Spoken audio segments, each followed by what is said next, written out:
보시는 하나님 말씀 사무엘하 이제 22장 들어갑니다. 22장. 21장은 그 전쟁하고 막 싸우고 그런 게 한두 가지 있는데 그건 뛰어넘어서 22장의 중요한 다윗의 그런 신앙 고백으로 우리가 한번 묵상하도록 하겠습니다. 는 다윗의 그런 승리의 노래입니다. 제가 그림을 잠깐 그리고 설명을 드리겠습니다.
사무엘하 22장에 이제 다윗의 그 신뢰하신 그 하나님이 어떤 하나님인가에 대한 것을 다시 이렇게 찬송하고 영광을 돌리며 이렇게 그 신뢰를 이렇게 고백한 것을 우리에게 이제 교훈으로 보여주는 것입니다. 지난 다윗의 이제 생애 속에서 다윗은 서자잖아요. 너무너무 형제들한테 이렇게 소외되고 왕따가 되고, 그래서 사무엘 선지자가 기름 부으러 가라고 하나님 명령해서 갔는데 이세 아들이 7명이 쫙 나오는데 전부 다 왕감이라, 이게 장군감이고, 사무엘이 기뻐서 처음에요 가서 기름을 가지고 부으러 갔는데, 그럼 기도하는 자마다 다 하나님이 아니라고 자꾸 그러시죠. 그 이세에게 아니 하나님 명에서 왔는데 기름 부을 자가 하나도 없다. 혹시 다른 아들이 있어? 한참 있다가 별로 시큰둥하게 이세가 저 밖에 7살 먹은 초록 목동 다윗이 하나가 있는데 있긴 있어. 빨리 오라 그러시죠. 빨리 와서 다윗이 왔는데 보니까 형들과 전혀 다른 매무새고 목동이니까 어리고 키도 춥고 얼굴도 빨갛고 그 형들과 좀 다른 인상이래. 그래서 사무엘도 긴가민가, 야 사람이 그래도 외모가 있어야 왕감이 되는 거지, 하나님이 저 아이를 선택했겠는가? 그 오라 그래서 안수를 기도를 하는데 하나님이 이 사람이 왕이 될 사람이다. 깜짝 놀라서 기름을 부어주고 라마로 갔어요. 사무엘은 그 뒤로는 뭐 다윗을 잘 만나질 않아요. 다윗은 결국 그런 초록 목동에서 왕따가 되고 외로웠던 그 다윗에게는 신기하게 그런 하나님의 기름 부은 특별한 그런 은혜가 있지 않습니까? 근데 은혜도 아무나 주는 게 아니에요. 그 다윗은 초록 목동이었기 때문에 형들과 대화할 만한 그런 상대도 아니었고요. 나이 차이도 많이 나고 덩치도 너무 차이 나고, 그래서 그냥 종처럼 이렇게 부려졌던 그런 이세의 그런 막내 아들이. 성경을 가만히 깊이 들여다보면 다윗이 서자 출신으로 이렇게 나오는 건데, 우리 성도님들은 다윗이 굉장히 위대하고 출신부터 좋고 항상 영혼이 젊어 있는 아주 멋있는 왕 중의 왕, 그렇게 인식을 하고 있는데, 그거는 참 좋습니다. 하나님이 역사하는 사람은 그렇게 보여요. 늙지 않고 계속 영원히 살 수 있는 것처럼 보여요. 하나님이 계시니까. 그 사람은 다시 말하잖아요. 인생은 70이요 강건하면 80이라도 그 자랑은 수고와 슬픔뿐이라. 인생은 그런 것입니다. 오늘 우리 생각은 다윗이 사람으로서의 어떤 위대함보다는 다윗 속에 있는 하나님이 어떻게 다윗을 저렇게 사랑하셨을까 하는 그런 것에 관점을 주셔야 돼요. 그래야 내 신관, 내 하나님의 어떤 하나님인가를 우리가 깨달을 수가 있어요. 다윗은 목동을 하면서도 그냥 놀질 않았습니다. 심심하겠지만 율법책 이 두루마기를 가지고 와서 그걸 심심해서 읽은 거예요. 자주 읽었었어요. 여러분 성경 필사한 것처럼 자꾸 읽었어. 자꾸 읽다 보니까 말씀이 막 살아 움직이는 거예요. 말씀이 살아 움직이니까 양이 수백 마리 있는데 양을 치는 이 목동이 성경이구나 하니까 말씀이 살아 움직이는 그런 체험을 하는데 늑대가 오고 막 사자가 와도 곰이 와도 그냥 덤비는 거예요. 그냥 덤비는. 그 말씀을 믿고 덤비는 거예요. 그런 체험들을 수없이 많이 했어요. 사실은. 물맷돌을 가지고 쏘면 그냥 곰 머리에 탁 쓰러지고 도망가기도 하고 그런 것을 수없이 많이 경험했다. 어린 아이 17살짜리가 사자가 무섭겠지 않습니까? 곰이 와도 무섭지 않겠어요? 늑대가 와도 무서울 텐데 말씀을 계속 그 목장에서 말씀을 읽은 거예요. 그걸 체험을 굉장히 많이 했어요. 그냥 느닷없이 기름 부음 받아가지고 믿음이 좋아서 뭐 골리앗을 쓰러뜨렸다. 그게 아닌. 그 하나님이 사랑하는 그 사람은 이렇게 말씀에 이렇게 집중하고 말씀대로 살아가는 자를 하나님이 기뻐하신다. 그리고 저와 여러분도 말씀을 열심히 사랑하시기 주의 이름으로 축원합니다. 그래서 아주 참 잘 됐어. 우리가 처음으로 이렇게 필사 운동을 시작했는데 다른 교회에서 아주 부러워하더라고요. 우리 필사 책으로서 말씀사 이제 보냈는지 봤대요. 우리 엘린교회 필사책 저 하남에서도 봤대요. 그러니까 아마 그 말씀사에서 그걸 교회마다 이렇게 다니면서 이렇게 선전을 이렇게 하시는 느낌이 들어요.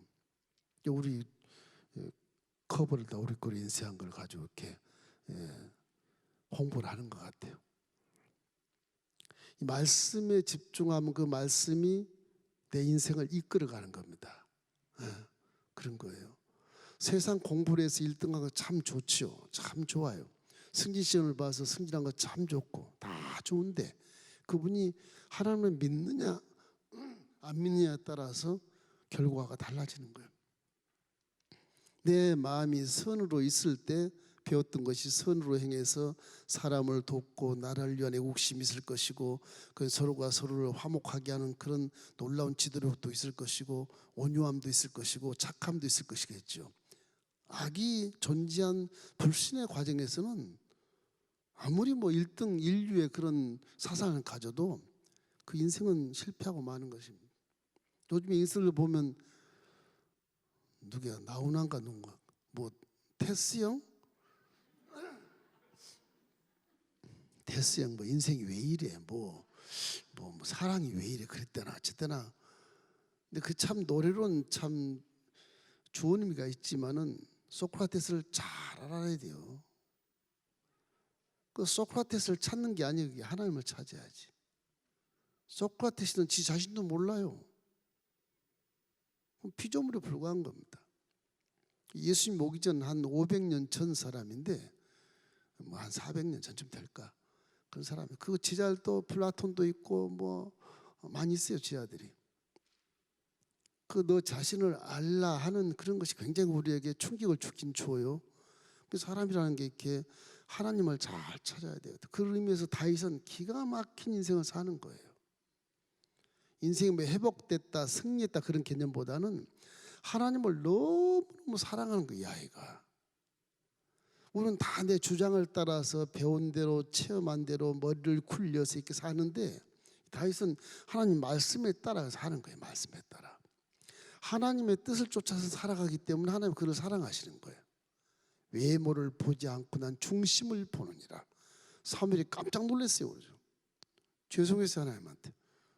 이세지 보니까 하나님이요 7 아들이 막 전부 장대같이 크고 전부 왕감입니다. 막 장감 그랬었는데 기도해도 뭐 응답이 없어요. 하나님 웬일이십니까 그랬지만 다윗 조그만 아이를 안수했을 때 큰이라 그러니까 이 사무엘이 놀래가지고 부끄러운 거예요. 하나님 말씀하시니까 너는 외모를 보나 나는 중심을 보느니라. 거기서 사무엘이 깜짝 놀래버리잖아요. 그래서 이 다윗이라고 하는 이 청년이 말씀에 있게 심취한 것이 그 인생을 변화시킨 거라고 생각이 되는 겁니다. 마치 22장은 어떤 의미냐 그러면 오페라 가수가 자기의 일생 전체를 이렇게 막 노래로 이렇게 했던 그런 연극처럼 다윗이 이제 마지막 원수를 다 이기고 내 인생은 이런 거야. 그러고 노래한 오페라 같은 노래가 지금 사무엘하 22장이. 물론 다윗이 죽을 때는 열왕기 항해 초에서 죽지만은 지금 모든 전쟁에서 승리하고 죽을 위기에서 수많은 위기에서 하나님이 건져주시고 높여주시고 이렇게 해서 지나온 세월들의 자기 인생을 고백하는데 전부 하나님과만 연결이 되어 있어요. 내 형제, 친척 뭐 이런 거 없어요. 전부 하나님과만 연결되어 있어요. 그걸 우리가 배워야 되는 것입니다. 하나님을 사랑하는 이 생애를 노래하는 거예요. 다윗은 자기 마음을 쫓던 것이 아니라 하나님 마음을 따라 사는 사람이었다. 지금도 21세기 와 있지만 첨단 과학 시대를 할지라도 하나님 마음을 따라서 살면 그 사람은 후회 없는 인생을 살 수 있습니다. 그렇게 못 사니까 후회하고 한숨 짓고 걱정하고 염려하는 것이지, 믿음이라는 건 흔들리지 않는 것이기 때문에 그래요. 하나님과 다윗과의 관계는 정말로 다윗은 하나님을 넣어놓지 않고는 자기 인생을 설명할 수 없는 자예요. 하나님에는 아무도 자기 편이 될 수 없는 그런 인생이에요. 왕따 인생. 그런데 하나님은 이렇게 함께해서 왕따했지만 위대한 왕으로 이렇게 많은 백성을 거느리는 그런 이스라엘 제국, 통일한 걸 이룬 놀라운 그런 사람으로 변화시켜 주신 것이거든요. 이래서 그가 얘기하는 것은 하나님은 나의 반석이다. 반석. 이게 몇 번이 나오는데 반석이라는 게 든든하잖아요. 이렇게 꽃받침처럼 든든해서 꽃이 흔들리지 않는 그런 반석의 믿음이거든요. 세상은 막 홍수가 몰아치고 비바람에 눈보라가 치고 막 그냥 진흙구덩이에 싸우고 이런 것을 다윗은 그걸 무서워하지 않아요. 나는 하나님이 내 반석이니까 딱 반석이 서는 것처럼 홍수가 나도 반석을 흔들리지 않는 거예요. 반석 앞에 가지만 홍수가 나고 난리가 나고 아이가 떠내려 가고 뭐 소가 떠내려 가도 나는 든든한 거예요. 그런 믿음이. 하나님이 홍수 위에 수레로 이렇게 다닌다, 그런 말씀이 있죠. 그것 다윗 고백한 말씀. 홍수 속에 나는 하나님과 함께 수레 타고 홍수 위를 나는 즐기며 다닌다. 자기는 아무 피해가 없다. 야훼는 나의 목자시니 내가 부족함이 없으리로다. 그런 겁니다. 이 사무엘하 22장은 시편의 18편과 똑같아요. 18편의 맨 첫 1절만 좀 달라. 하나님은 나의 힘이시다. 그것만 딱 들어가 있어요. 그 밑에는 똑같아요. 사무엘 22장하고 내용이 거의 비슷해요. 아마 사무엘하 22장을 이렇게 기록한 다음에 다시 맨 마지막에 시편 노래를 할 때 그 1절에다가 하나님은 나의 힘이시다 그런 거 써놓은 것 같아. 이렇게 내용이 똑같아요. 18편을 한번 읽어보십시오. 이 다윗의 마음은 온전히 일생 전체가 다 하나님이 자기의 반석이다. 사무엘하 22장 이 본문의 2절로 3절을 한번 읽어보십시다. 서두니까. 사무엘하 22장 2절로 3절. 이르되 야훼는 나의 반석이시요 나의 요새시요 나를 위하여 건지시는 자시요 내가 피할 나의 반석의 하나님이시요 나의 방패시요 나의 구원의 뿌리시요 나의 높은 망대시요 그에게 피할 나의 피난처시요 나의 구원자시라. 나의 폭력에서 구원하셨도다. 저 정도 이제 서두가 나오는데 뒤에 나오면 막 하나님은 막 코에서 그냥 연기가 나오고 눈에서 막 불이 나오고 막 입에서 막 불이 나오고 이런 게 나와요. 근데 이 성경 자체를 이 은유했다 그래서 그렇게 설명을 하는데 그렇지 않습니다. 어떤 목사님들이 이걸 가지고 이건 그냥 말로 은유로 이렇게 하나님 설명한 것뿐이야. 뭐 현실에 그렇게 했어 그렇게 설명하지 그렇지 않아요. 제가 환상을 보는 거는 전혀 달라. 똑같아요. 하나님 코에서 연기가 나요. 입에서 불이 나와요. 눈에서 번개가 친다고. 이 3차원 물질색으로 이거 해석하면 안 된다니까. 이거 4차원의 하나님의 말씀이거든요. 하나님은 그대로 실제로 기록하는 거 사실은. 뭐 이럴이야. 안 그래. 물질색은 우리니까 우리 눈에서 불이 안 나오는 거지. 하나님은 진노하시고 불이 확 나오고 번개가 막 치는 거예요. 이거 내가 유화 같으면 좀 여러분 이해할 수 그리고 싶은데 분필이라서 이렇게 그러는데 추상적으로 그리는 건데 하나님의 모습이 저에게 주시는 환상이 구원받을 때 내가 뭐 성경을 합니까? 뭘 합니까? 초신자 한 1주 된다. 1주 됐는데 그건 꿈인지 환상인지 모르겠어요. 집에서 이렇게 운전 중에 이렇게 본 건데 얼굴이 안 보여. 빛이 안 보여. 눈이 뜰 수 없어. 빛인데 밑에 옷자락은 하얗게 보여요. 발도 안 보여. 이 옷이 길어가지고서 그런지 하얀 세마포에 긴 그런 자락이. 어깨도 우리 두루마기처럼 이렇게 그 폭이 넓은 그런. 손이 손 딱 하나 이렇게 보여요. 그 손에 딱 성경책이 보여요. 아이는 빨간 인달 성경책이 있죠. 겉표지는 까맣고 조그만 거예요. 이런 성경보다 더 조그매요. 조그만. 이거 내 봤던 성경이 그게 조그만 성경.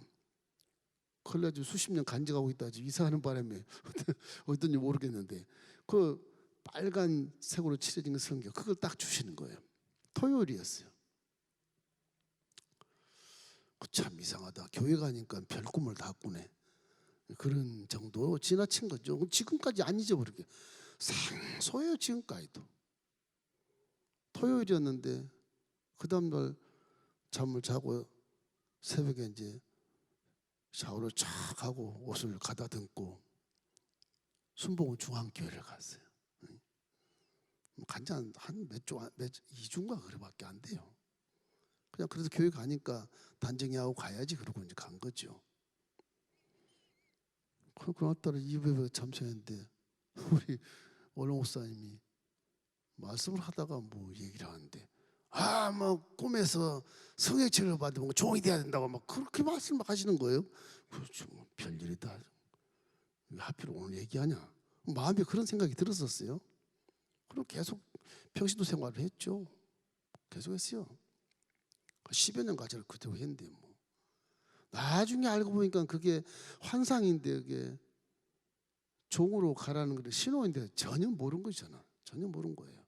뭐 종들이 교구장한테 4명 바뀌었어도 다 뭐 저한테 말 못하고 내 화실도 하고 다 왔는데 집사람한테만 뭐 이 집은 이런 집이 아닌데 이런 집이 아닌데 뭔 말인지 뭐 초신자가 뭐 알겠습니까?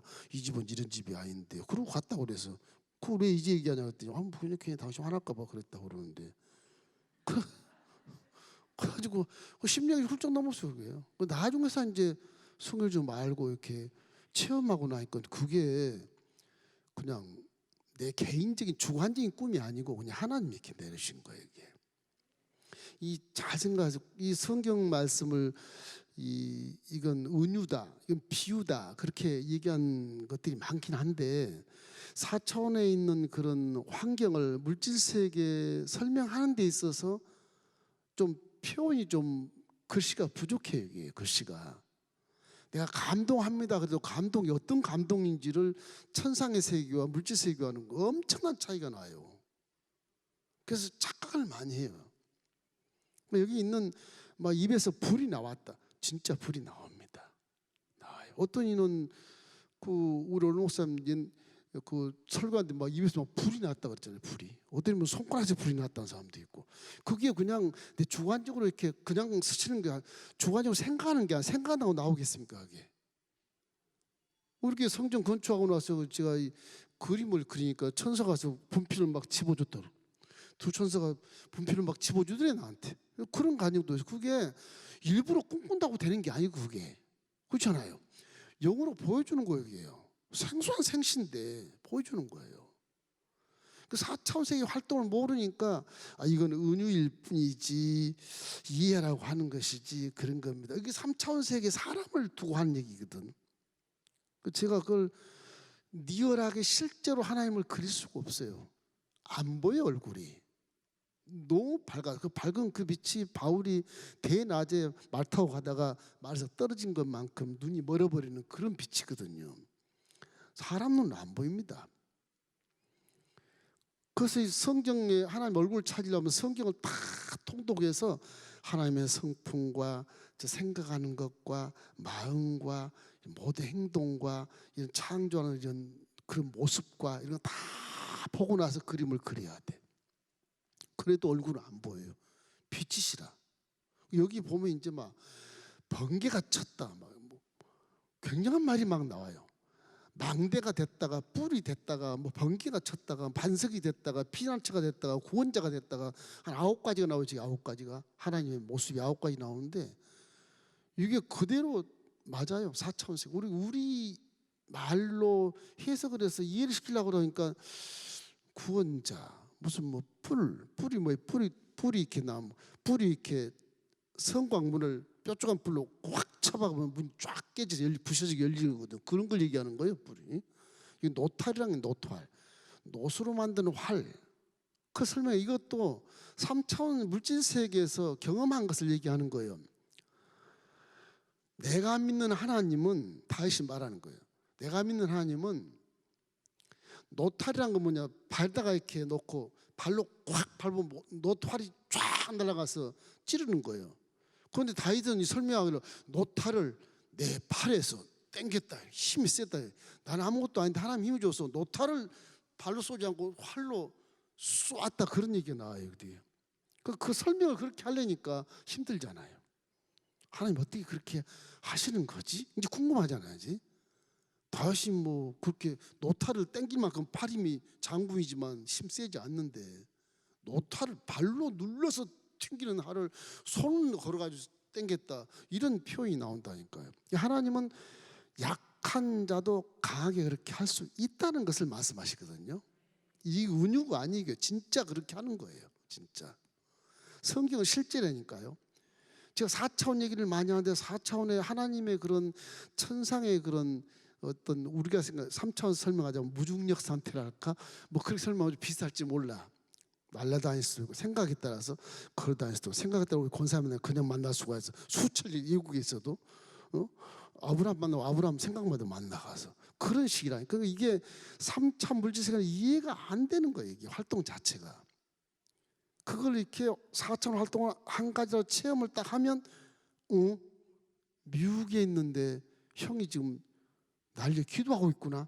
그걸 느낄 수가 있어요. 그거를 동시에 성령님이 지금 여러분과 저에게 함께 동시에 계시잖아요. 지금 전화해서 미국에 있는 형한테 전화해서 예수 이름으로 우리 형님 감기는 떠나갈지어다. 그러면 낫게 돼 있다는 것을 믿어야 되거든요. 이게 눈으로 안 보인다고 안 믿잖아요. 믿음은 뭐예요? 바라본 것들이 실상이 보이지 않지만 실상으로 있는 거예요. 오히려 보이는 것이 허상일 수가 있어요. 보이는 것이 오히려 그 뒤에 숨겨는 보이지 않는 것이 우리가 보는 것보다 엄청 많이 있거든. 그 진리가 그 안에.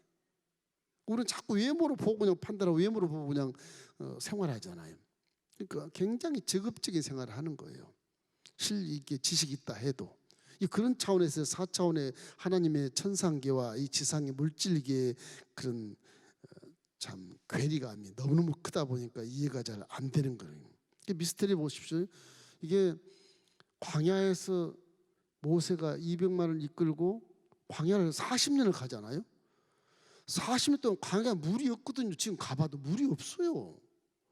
양들도 뭐 한 100마리 뭐 염소 같은 거 갖다가 뭐 딱딱한 그런 성인장 뜯어먹기마다 키우고 있거든요. 베두인들이 광야에 가면 시나이 반도 가면 지금도 못 살게 저주받은 땅 같은 곳이요. 물이 어디 있어요.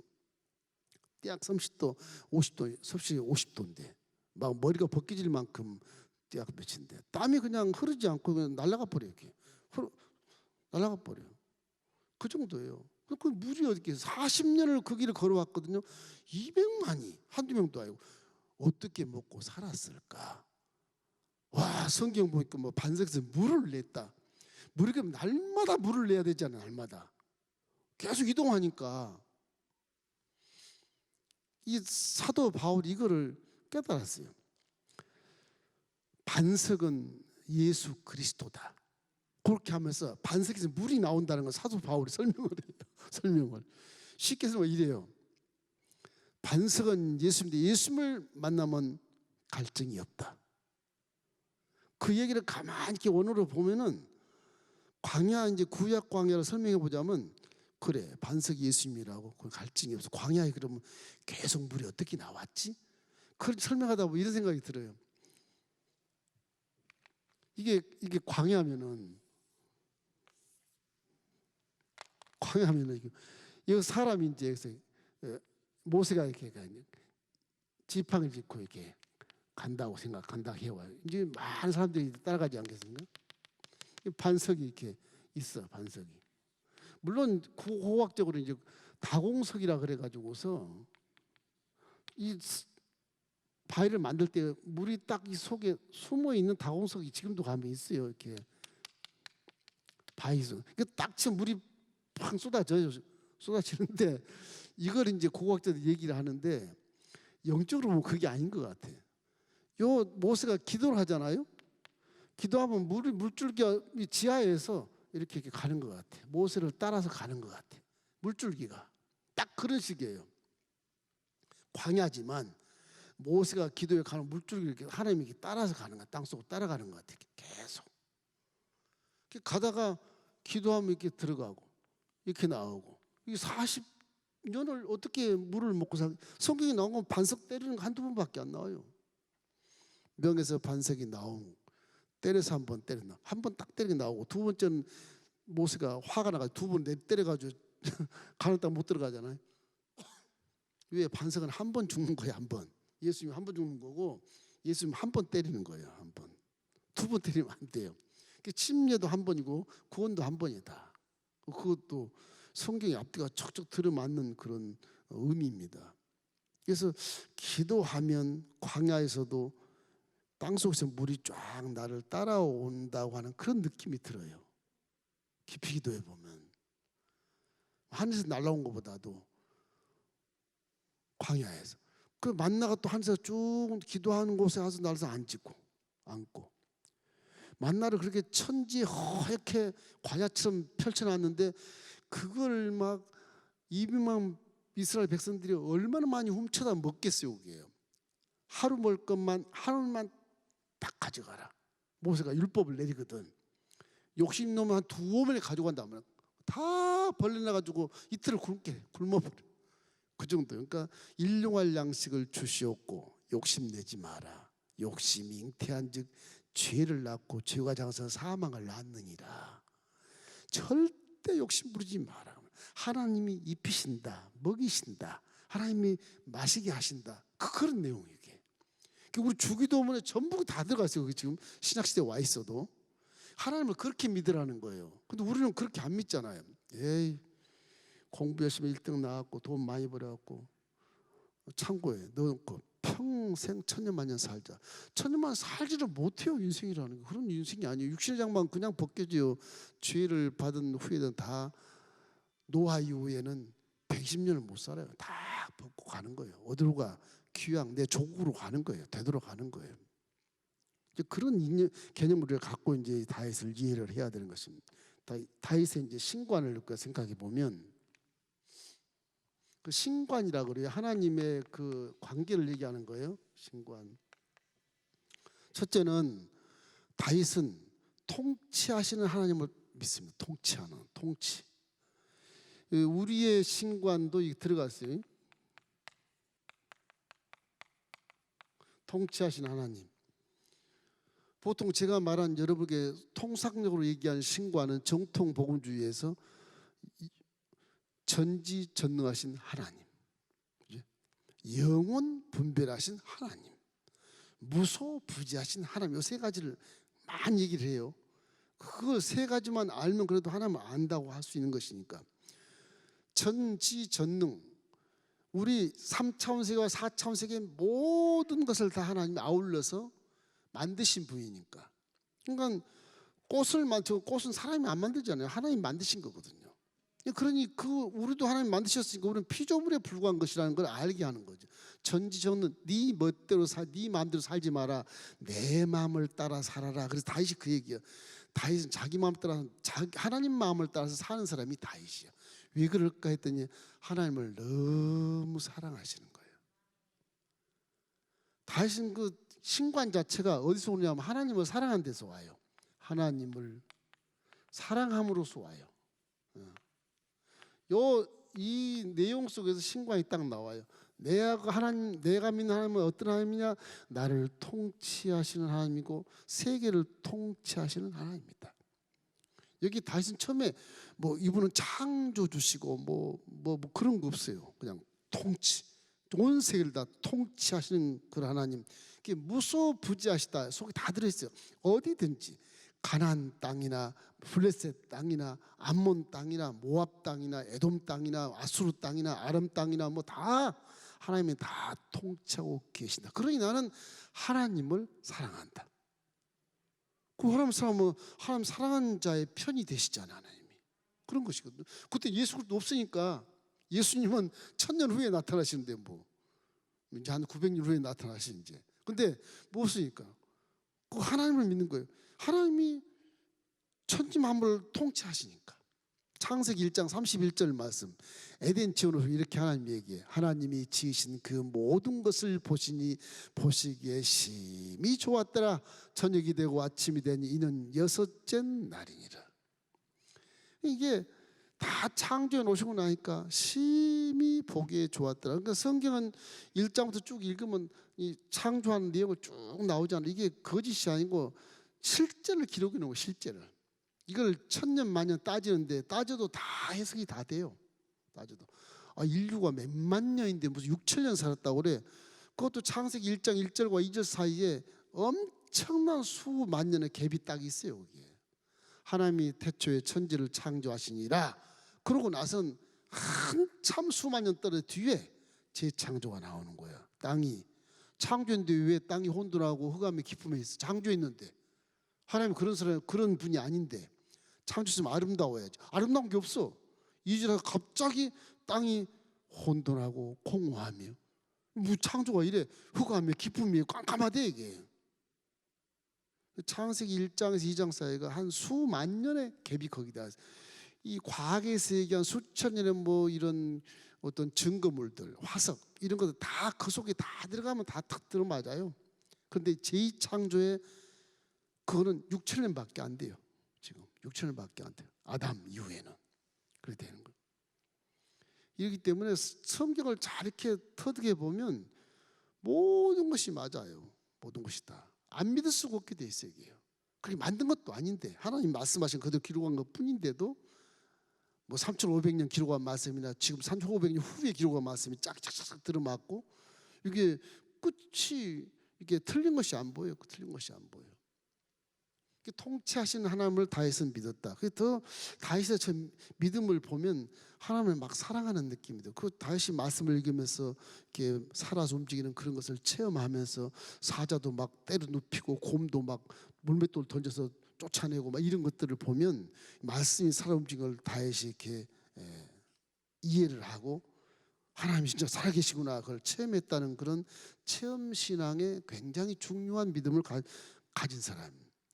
신앙생활 속에 체험 신앙이 참 중요합니다. 그 성경을 아무리 달달 외워서 신학 박사가 돼도 이 교수님들 보면 체험 안 한 교수님은 그냥 학문이지 이게 신앙이 아니에요.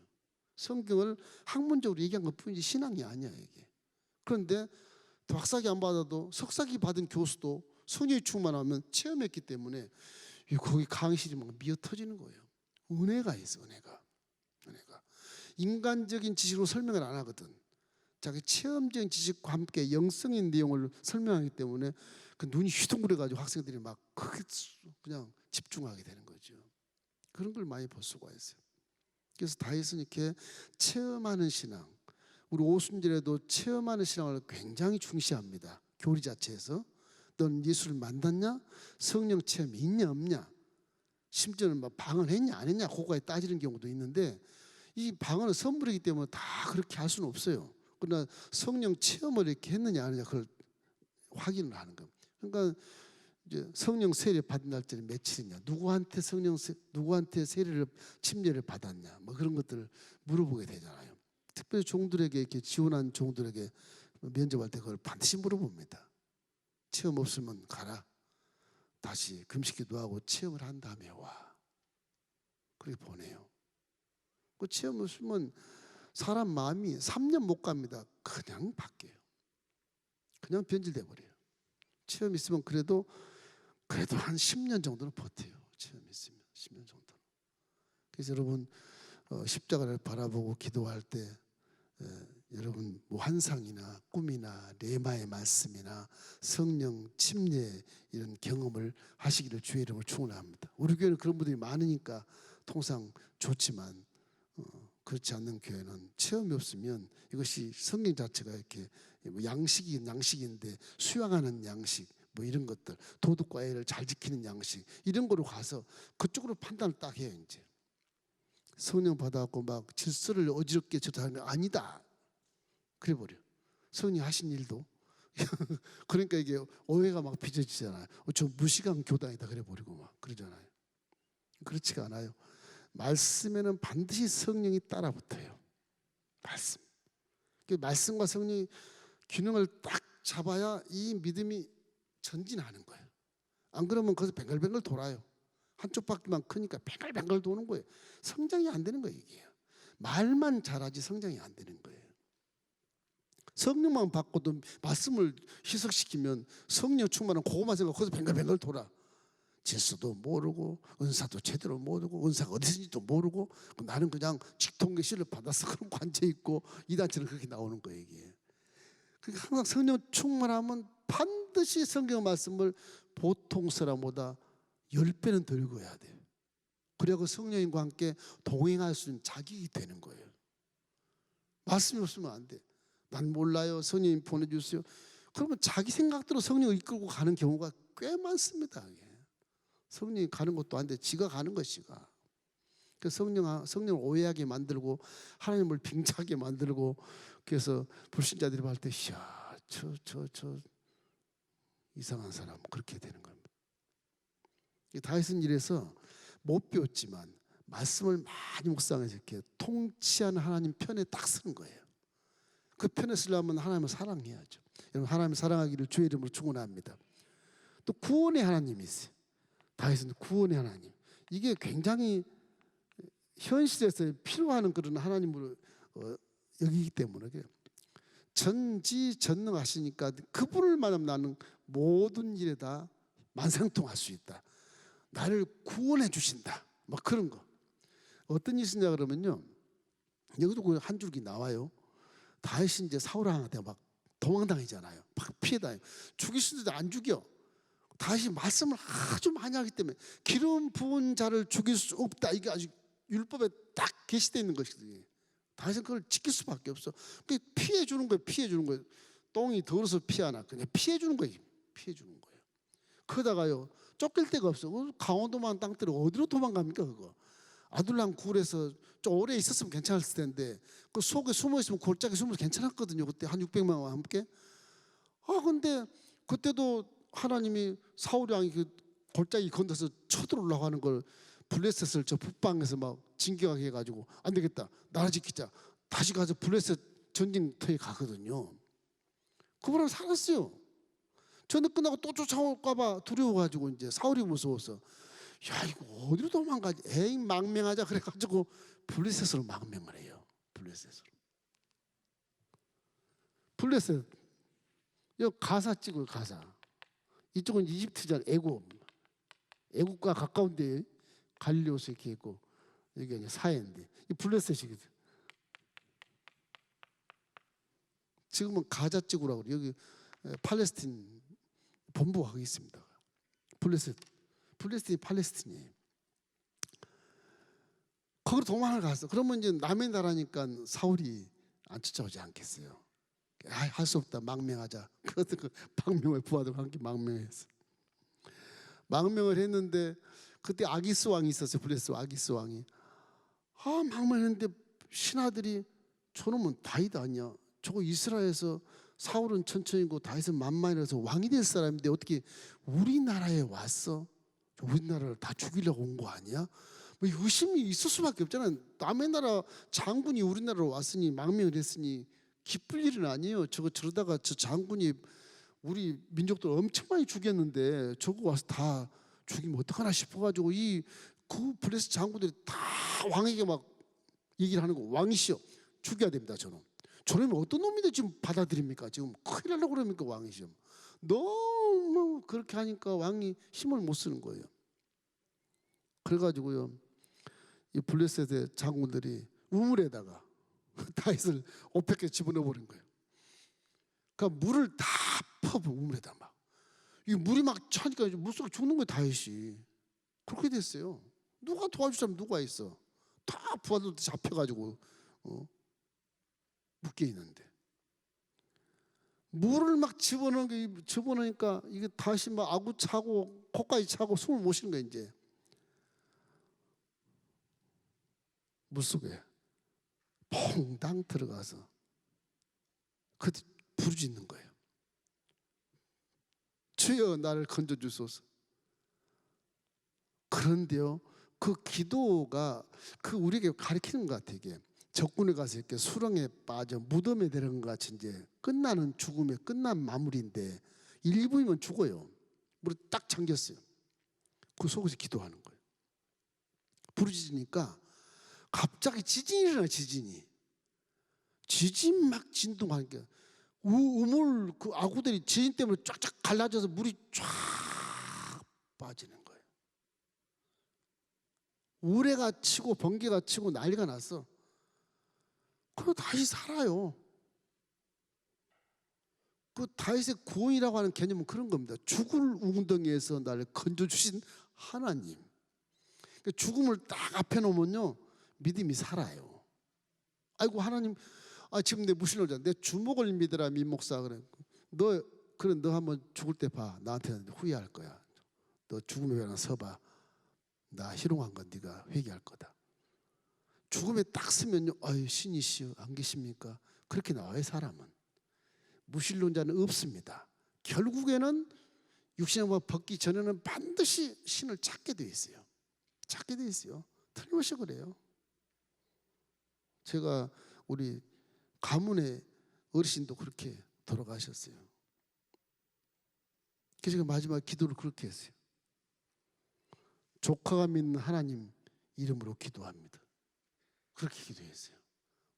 너무 교만하고 너무 유교 사상에 묻혀가지고서 받아들이질 않으니까. 근데 죽을 때는 기도를 받아요. 그래 기도해 주라. 언제 그렇게 젊을 때 좀 그렇게 얘기하지 좀. 얼마나 그냥 기도 안 해주려다가 해드렸었어요. 자녀까지 다 양집하는 곳에 묻을 때 어르신들 한 20명이 쫙 굵은 제복하고 쭉 서 있는데 내가 목사 가운을 입고 겁도 없이 어르신들 앞에서 잠깐! 그러고 그래서 축도 딱 하고 매장하도록 그렇게 했습니다. 믿음 대단하잖아 내가. 그 가면 7년을 막 구박을 받은 정도였으니까 그렇게 할 수도 없는데 어떻게 하나님 그렇게 그날 내려가게 시간이 내려가게 하셔가지고 매장하는데 그 기도를 하게 산에서 하는데요. 제가 들어봐도 내 목소리가 그렇게 좋은지 몰랐어요. 산이 쩌렁쩌렁 울리는데 야 그냥 영적인 음성이 들리는 거예요. 그 굵은 제보가는 한 10명, 양 10명씩 뚝 쑤신 그 어르신들이 어디서 들었는지 모르지 아멘 그러는 거예요. 신기하잖아요. 그래서 버스에서 같이 탔어요. 가문 어르신이 그래요. 민목사가 기도한 것도 우리 유교하고 똑같다. 그러더라고. 그 기도는 똑같겠지. 근데 신이 다르겠지. 그런 체험들을 하게 돼요. 사람이란 건 이렇게 지금 네가 나를 설교하냐? 내가 너를 얻고 다녔다 이놈아. 그래도 육신이랑 벗는 그 순간에는 신을 찾게만 돼 있어요. 조상 안 찾습니다. 신을 찾지 안 찾습니다. 엉터리를 믿는 거죠. 엉터리를. 그런 거예요. 사람은 그렇게 돼 있어요. 영의 분신이라서 요 영의 분신이 자기 갈 곳을 찾는 거예요. 그러니까 인생은 돌아간다 그러잖아요. 죽었다는 돌아가셨다 그러잖아요. 돌아가셨다. 참 말씀 잘하신 거. 돌아가셨다, 별세에 가셨다, 소천하셨다. 다 자기 고향 조국을 생각하는 게 사람이에요. 사람. 그런 것이거든요. 그런 걸 봐도 우리는 성경하고 착착 들어맞는 걸 보았을 때 안 믿을 수가 없게 되는 것입니다. 그러니까 여기에 이제 뭐 9가지 얘기한 반석이고 요새고 방패고 구원에 뿌리고 높은 만대고 무슨 피난처고 뭐 구원자고 뭐 나를 건지신 자고 이렇게 하는 그런 내용들이 전부 다 다윗 일생에 다 구원의 하나님이기 때문에 18장에 딱 시편 18장에 가서는 천 마디에 그래요. 하나님은 나의 힘이시오. 그렇게 나와요. 힘이시오. 그렇게 나와요. 23편이나 너무너무 좋은 말씀이지만 야훼는 나의 목자신 내가 부족함이 없어도 그렇게 이제 고백을 하시지만 이거 똑같은 내용의 시편 18편은 첫째로 딱 그걸 집어넣어놓고 밑에 쫙 써놨어요. 하나님 힘이라고. 참 그 멋있는 말씀이. 그 다음에 이제 변하지 않는 하나님. 이것도 구원과 비슷하지만 불변의 하나님. 다윗은 어릴 때나 왕이 돼서 늙을 때도 똑같은 하나님을 섬겨했게. 똑같. 그 하나님이 변함없다는 걸 다윗이 알아. 그래서 말씀은 1.1도 틀린 것이 없다 이렇게 나오는. 덧붙이지도 마라, 빼지도 마라. 그런 개념을 다윗이 벌써 알아요. 그러니까 이 불변하는 하나님, 사람은 많이 변하고 다윗 밑에 장군들이 얼마나 정치를 막 죽이고 살리고 그래요. 다윗은 다 알고 있거든요. 요압 요놈이 내 조카지만 이놈이 아마사도 죽이고 그 아마사 그 참 다윗의 형 아들 뭐 거의 다 사촌 이종 고종이 다 그러거든요. 아비갈의 그 아들 아마사는 이종이지 이종. 그 요압과 이종 사촌 죽여버리는 거예요. 그 장관 자기가 하려고. 그러니까 요압과 아비새와 아사엘이 이제 다 누나의 세 아들인데 이 세 아들이 다 정권을 잡아요. 그 아사엘은 나중에 죽어요. 저쪽 이종 조카가 죽여버렸어. 그러니까 그놈을 또 죽여버렸잖아요. 요압이 가서 또 죽여. 아브넬을 또 죽여. 이래가지고서 가족 싸움이 엄청 많은데 다윗은 다 알고 있어요. 인간들이 다 저렇게 투쟁하고 사는데 하나님은 변함이 없으셨다. 그런 걸 깨닫게 돼요. 그래서 어떤 분이 그렇게 말씀하시더라고요. 나는 여자하고는 대화를 안 합니다. 여자면서 여자하고 대화는 왜 안 하시는데요? 여자하고는 대화할 상대가 안 돼. 난 남자하고만 말하겠어. 그런 분도 계셔. 그래서 얼마나 말이 막 이렇게 변덕이 심하면 그런 충격을 받겠습니까? 불변하신 하나님, 나를 지키는 하나님, 원수의 목전을 날 승리하게 하신 하나님. 시편 34편 19절 말씀 우리 함께 읽어봅시다. 의인은 고난이 많으나 야훼께서 그의 모든 고난에서 건지시는도다. 그러니까 고난 가운데 항상 다윗은 하나님을 기억해요. 항상 하나님을 기억하면서 지나가는 세월도 은혜 받은 것을 계속 기억을 해요. 그러니까 두려워하지 않아요. 하나님 함께 계시는데 뭐 항상 마음에 이렇게 그 안정감이 있고 강하고 담대한 그 준비가 딱 돼 있는 분이 다윗이. 그러니까 그 조그만 아이가 몸에 떠가지고 골리앗을 이기겠다고 쫓아가는 게 웃기잖아요. 그 병아리가 막 독수리 앞에 쫓아가는 것처럼 이상하잖아요. 이거. 근데 그 믿음이 그 안에 있는 걸 모르는 거지 독수리가. 그런 그 은혜를 기억한 다윗의 마음에는 하나님 사랑하는 마음이 가득 들어있잖아요. 하나님 잊을 수가 없는 거죠. 항상 하나님 함께한다는 생각을 하고 본문에도 49절에 보면 이런 말이 있어요. 나를 원수들에게서 이끌어내시며 나를 대적하는 자 위에 나를 높이시고 나를 강포한 자에게서 건지시는도다. 저 말씀이 이제 사무엘하 본문 나오면 아까 얘기했던 이제 블레셋에 이제 망명해 가지고서 살아나는 그런 모습을 설명을 하는 거예요. 그래서 이걸 이제 신약에 와서는 사무엘하 지금 본문 51절을 보면 이런 말씀이 있어요. 51절. 하나님의 도는 완전하고 야훼의 말씀은 진실하니 그는 자기에게 피하는 모든 자에게 방패시로다. 이것도 이제 시편 19편에 91편에 저것 말 나오는데 다시 또 이걸 또 겸해서 시편에 써놔요. 누가복음에 보면 이제 구원의 뿔이라는 것이 나요. 뿔. 그것이 다윗의 집에서 일으켰다. 그 예수 그리스도가 다윗에서 나온다 하는 그 말을 구원의 뿔로 딱 표시해 놨어요. 누가복음에. 다윗도 지금 반석이요, 뭐 피난처시오, 구원의 뿔이시오, 방패시오, 망대시오 해놓은 것처럼 구원의 뿔이란 말을 딱 써놔요. 뿔 쫙 올라온 뿔. 이것이 성문을 부서뜨리는 그런 뾰족한 거, 그런 걸 얘기하는 거. 천지를 이렇게 다 부신다는 이런 내용이 누가복음의 1장에 딱 나오면 누가복음 1장 69절에 이렇게 나오고 있어요. 우리를 위하여 구원의 뿔을 그 종 다윗의 집에 일으키셨으니까 다윗이 고백한 그 뿔이란 말은 그대로 누가복음에 나오잖아요. 그대로 나와요. 마지막으로 이제 유일하신 하나님, 유일. 네 번째, 이 신들이 많다고 보잖아요. 이 세상에 신들이 많다고 봐요. 근데 하나님 외에는 다 신이 아니에요. 다 피조물이에요. 이 사람이 이렇게 영이 이제 잠을 자니까 눈을 감고 있으니까 마음과 육체가 이렇게 합해가지고서 야, 우리가 힘드니까 신을 찾자, 섬기자. 그래서 자기 마음대로 수양하고 뭔가 도우려고 하는 그런 의지를 가지고 도와주십시오. 그런 의지로 이제 제단을 드리는 것인데, 이 제단의 내력을 보면 역사적으로 보면 이제 아담과 하가 쫓겨가지고서 그 아벨 제단과 가인 제단이 딱 서지 않습니까? 옛날부터 이제 에덴 동산에 있었던 내용들을 이렇게 생각하면서 제사를 드린 거예요. 하나님 만나려고. 그렇게 해봐야 하나님 못 만나는데 하나님 만나려고 제사를 드린, 그 제사 드린 그 모습들이 쭉 역사로 내려오면서 바벨탑을 지나서 이제 막 인류가 이렇게 마을이 혼돈돼서 다 종족으로 막 흩어졌을 때 그 제단 드리는 그 모습들이 비슷비슷해요. 한국이나 뭐 이라크나 뭐 중동이나 비슷비슷, 아프리카나 비슷비슷해. 제단 쌓아서 드리는 거. 그것이 잘못되니까 이제 인신 제사를 막 사람 잡아서 막 제사 드리기도 하고 잘못돼 가니까. 이제 이라크 같은 데는 에덴 동산이 있는 곳인데 그쪽에서 이제 쫓겨났으니까 어떻게 생각하냐, 이제 이 달신을 숭배해. 낱낱이라 달신을 이렇게 숭배해요. 태양신을 숭배하고. 그런 숭배가 전부 내려와서 뭐 유럽으로 퍼지고 이렇게 또 뭐 독일도 이렇게 모양이 그런 거 태양 숭배하는 그 모양이지 않습니까?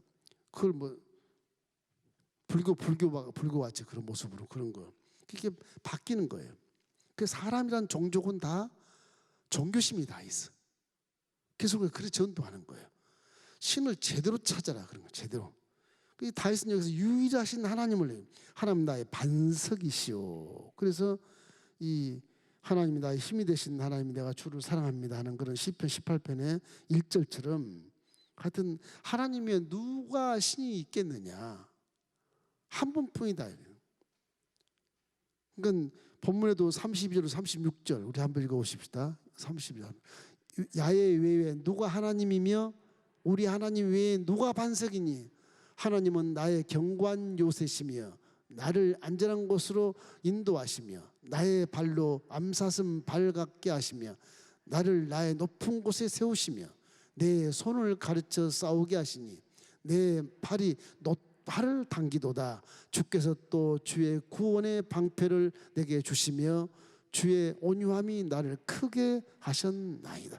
저 나중에 주의 온유함까지 딱 들어가 있지 않습니까? 그러니까 하나님 유일하신 하나님 말씀을 아는 다윗이 하나님을 경외할 때 이분은 유일하신 분이지 다른 신과는 비교할 수 없다는 것을 말씀해 주는 거예요. 그 일생에 많이 체험했지 않습니까? 그 벗개를 가지고 가던 블레셋 뺏겼던 블레셋이 항상 적이니까 블레셋 벗개를 뺏겼을 때 벗개가 스스로 능력이 있어서 블레셋에게 막 독종을 막 만들어내고 막 사람들 죽이고 뭐 다곤신을 막 넘어뜨리게 해서 목이 부러지고 몸뚱이만 굴러다니고 이런 것을 막 했을 때 블레셋 사람들이 놀래가지고서 이스라엘 신은 이거 안 되겠다, 이거 저주다 그래가지고 암소 만들어 쭉 보내지 않습니까? 그걸 다윗이 다 알거든. 그거를 다윗은 하나님의 말씀이 어디 가든지 스스로 빛을 발하고 스스로 능력이 임하신다. 이분에는 능력자가 없다 이렇게 보는 거예요. 다윗은. 그래서 다윗은 아주 믿음이 확실합니다. 확실해. 자기 체험 속에서 일어난 믿음이기 때문에 그래서 사무엘하 22장 47절 우리 함께 읽겠습니다. 야의 사심을 두고 나의 반석을 찬송하며 내 구원의 반석신 하나님을 높일지로다. 그 지금 일생 전체 하나님을 믿는 것 다윗의 마음에서는 나는 항상 반석에 서 있다. 흔들리지 않다. 나는 마음도 흔들리지 않고 눈도 흔들리지 않고 귀도 흔들리지 않고 입도 흔들리지 않는다. 항상 반석 위에 있다. 나는 하나님을 찬송할 것이다. 그런 믿음. 그 결론이 이제 시편 103편입니다. 내 영혼아 야훼를 송축해라. 당신은 육체를 갖고 있는데도 이 소울, 이 영혼까지 다 하나님께 드리는 마음이거든. 저와 여러분도 우리 영혼 속에 영혼이 눈을 뜨고 좀 살아 있고 성령이 그 안에 계시지만은 그런 찬송을 자주 안 하시는 분도 많아요. 내 영혼아 야훼를 송축해라. 야훼를 경배하고 찬양해라. 그런 것이거든요. 송축해라. 내 속에 있는 모든 것들아, 영혼뿐만 아니라 오장육부 전체 세포들아 다 야훼를 찬송할지어다. 이게요, 보통 믿음이 그렇게 한다. 이 모든 신관 자체가 난 하나님만을 사랑하니까 그분만을 송축한다. 내 속에 있는 모든 것을 다, 비록 내가 죄를 지어서 벗개를 자고 죽을 힘을 다해서 눈물을 뿌려서 회개한 것도 있었고 다 있었지만 나는 하나님을 사랑해. 그 하나님이 저런 믿음이기 때문에 하나님이 그런 무시무시한 죄를 주도 다 용서해 주시고 다시 왕위를 이렇게 세워주시는 그 은혜를 받게 되잖아요. 그 다윗 입장은 하나님밖에 없어요. 바세바 사랑해서 그 안 보여, 눈에 안 보여. 사실은요 안 보여. 그게 실수한 것뿐이지 그게 하나님과 관계가 없는 거예요. 하나님만 사랑하는 거예요. 그렇게 회개하면 그래 나 하나님 율법을 내가 다 아는 줄 알아서 난 죽었구나. 나를 죽여주십시오. 그런 거예요. 난 이 땅에 살 필요가 없어. 죽여주십시오. 아주 극단적인 기도를 하게 돼 이 사람이. 하나님 그걸 보고 그 죄에 대해 대가를 반드시 치르게 하잖아요. 너 아들을 죽일래? 온역으로 인해서 7만 명을 죽일래? 이런 무시무시한 조건을 하나님 제시할 때도 조건을 택해요. 그래서 다윗은 그 값을 지불하고 다시 이제 본인의 위치에 서서 하나님만 사랑하는 그런 마인드로 다시 회복이 돼. 이것이 이제 신약에 와서는 어떤 입장이냐, 십자가를 통해서 회개의 통로가 열려지는 거예요. 다윗이 예수님 천년 전에 이런 기도를 해서 용서받은 것처럼 우리의 십자가는 이제 모든 죄를 용서한 통로가 다 열려 있어요. 할렐루야. 그럼 우리는 다윗보다 얼마나 은혜를 받은 자요, 얼마나 하나님이 우리를 귀하게 계신 것을 믿으시기 바랍니다. 다윗보다 여러분을 더 사랑하시 하나님이. 왜? 다윗은 백성이지만 여러분과 저는 하나님의 딸이고 아들이기 때문에 그래요. 가만둘 수가 없어요. 다 보호하고 나쁜 것은 깨닫게 하고 회개하게 하고 또 추스려서 끌고 가시고. 왜? 자녀인데 죽일 수 있나요? 아무리 나쁜 자녀를 죽일 수 있는 엄마가 어디가 있어. 사람도 그러거니와 하나님은 더 여러분을 사랑하시고 6, 7년 동안 눈알이 아플 만큼 그리워하고 찾고 있던 그분이 우리 아버지신데 그분이 감히 버리시겠어요? 버릴 수가 없어요. 내 손에서 빼앗을 자가 없노라 그렇게 말해요. 그리고 지금 너 영원히 내가 너와 함께 하겠다고 그렇게 말씀하잖아요. 그러니까 우리는 항상 이 다윗의 믿음을 통해서 우리가 우리의 믿음을 점검을 하지만은 이 하나님을 찬송한 다윗의 모습을 봤을 때, 야, 이 사람은 진짜 하나님만을 경외하고 하나님만을 사랑하는 그런 사람이었구나. 그 생각을 우리가 알 수 있게 되는 것입니다. 우리 한 절만 읽고 마치겠습니다. 사무엘하 22장 5절로 7절 우리 함께 읽고 마치겠습니다.